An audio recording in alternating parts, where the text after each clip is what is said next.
Take a look at this. These are genuine smiles on a Vekoma SLC. This is Twisted Typhoon at Wild Adventures in Georgia. The SLC is notorious for offering rough and painful rides in general. But this is the best SLC I've ridden with the older style restraints, and I will explain why in this review. Vekoma debuted the suspended looping coaster, or SLC, in 1994. This was the Dutch manufacturer's answer to the innovative inverted coaster offered by Balger and Mabillard. On paper, the SLC looked great. It was a compact coaster with fast pacing and 5 intense inversions. But the execution was flawed. These rides offered extensive headbanging, so much so that these rides were nicknamed hang and bangs. Why were these rides rough? Part of it was the track work, but a large contributor was the trains. These rides featured bulky over-the-shoulder restraints, so any imperfection would slam your head into the harness. The trains were also notorious for having sizable wheel gaps.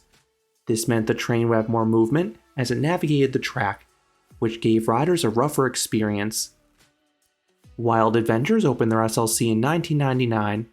It originally was named Hangman, which was the same name that Opryland gave their SLC until that park closed in 1997. During this time, the coaster had orange track and green supports. But for the past 15 years, the coaster has been known as Twisted Typhoon. This is a much cheerier theme for a family-friendly park like Wild Adventures.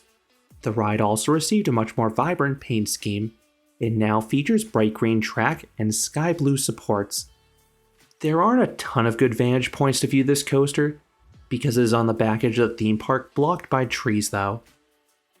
Why is Twisted Typhoon more bearable than other SLCs? My initial thought was that it may have received an updated wheel assembly. Vekoma redesigned the wheel assembly in 2004 with a gauntlet at Magic Springs. The wheels more closely hug the track. This would reduce the train shuffling to offer a smoother ride. But per Wild Adventures, they just take good care of the ride, diligently caring for the wheels and trains. To be clear, Twisted Typhoon is not glossy smooth. It is tolerable with precautions. I jammed my head into one side of the restraint, holding it there for the whole ride. That is my preferred riding position on SLCs. On most SLCs, my head will still be bashed against the restraint. The jerks are simply too strong. But on Twisted Typhoon, my head stayed in place. This meant I did not get a headache, and I could actually enjoy the layout. When the coaster broke down towards the end of the day, I was actually disappointed I did not get a few extra rides on it. I never tried relaxing my head in between the restraint though.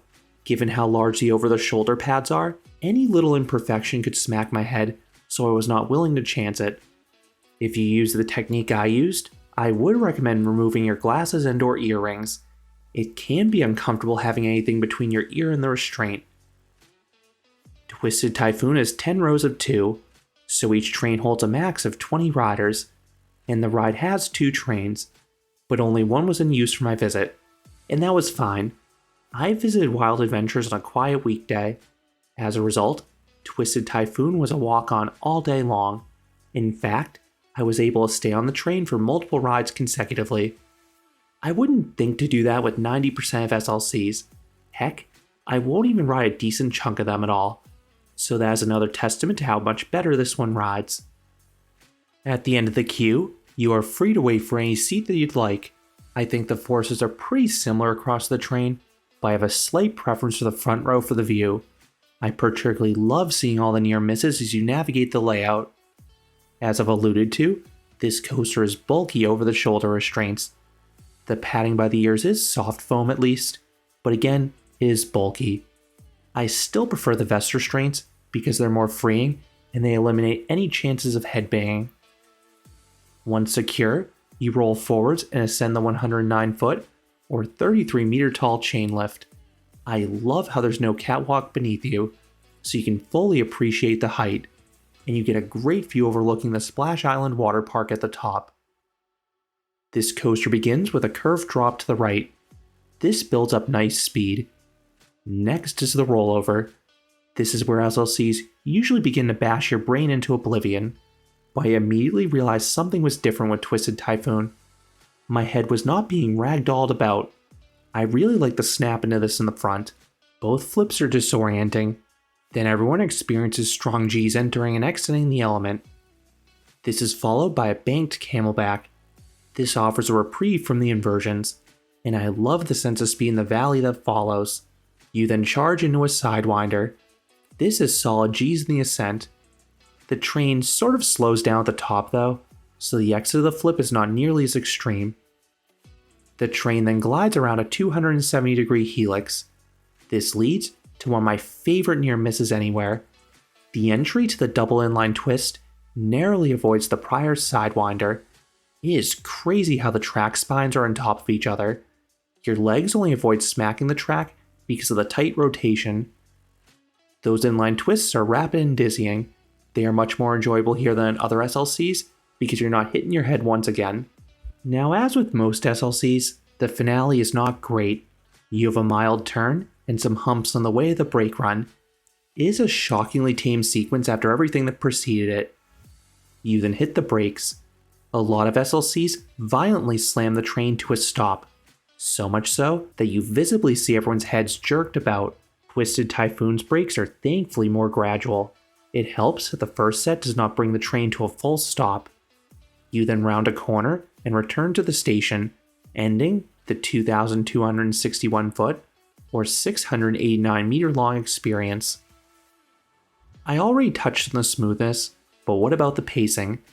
This has always been an area of strength for SLCs. You navigate the 5 inversions quite quickly, given how little track there is.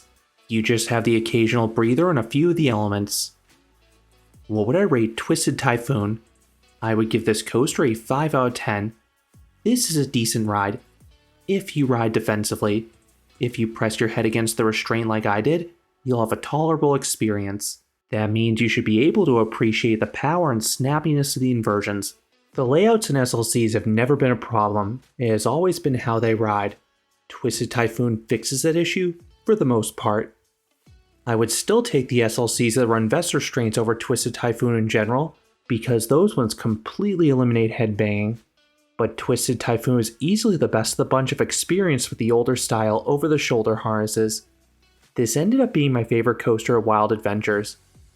Hopefully that statement can change in the future, but for now, that is the reality. Those are my thoughts on Twisted Typhoon, one of the best SLCs out there. What are your thoughts on this coaster? Let me know down in the comments. If you enjoyed this review, I would appreciate it if you gave this video a like, and you consider subscribing, because there'll be a lot more roller coaster and amusement park videos here at Canopy Coaster. Thanks for watching.